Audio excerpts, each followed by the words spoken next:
ஆனால் இப்போவாது பரவாயில்ல, ஏதோ சட்டை போட்டு கொஞ்சம் பார்க்குற மாதிரி கொஞ்சம் உருவமாக இருக்கேன். நான் ஒரு 21 வயசு எப்படி இருந்திருப்பேன் பாருங்கள். என்னை பார்த்தா ஒரு டைரக்டராக மதிக்க மாட்டாங்க. கன்னிராசி பூஜை அதில் இளையராஜா சார் பக்கத்தில் இருக்கிறாங்க, பிரபு சார், அப்புறம் எல்லிபி சார், இவங்க நிற்கிறாங்க. பூஜை செய்கிற ஐயர் வந்து எல்லார்ட்டையும் அந்த பூ இதெல்லாம் கொடுத்து ஆசீர்வாதம் வாங்குறாங்க. நானும் போய் கை நீட்டேன், என்னை தள்ளி விட்டார். அப்புறம் ஏதோ தீர்த்தம் நான் போய் கை நீட்டேன், தள்ளிட்டார். ஏதோ தேவையில்லாமல் ஒருத்தன் வந்திருக்கான்னு.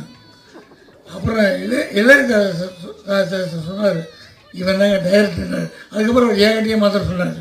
மாத்திரம் அந்த அளவுக்கு என்னை பார்த்தா டைரக்டராகவே தெரிய மாட்டேன். அப்படி ஒரு உருவம் இருந்த என்ன, இவன் ஒரு டைரக்டராக ஒரு கதை சொல்கிறான்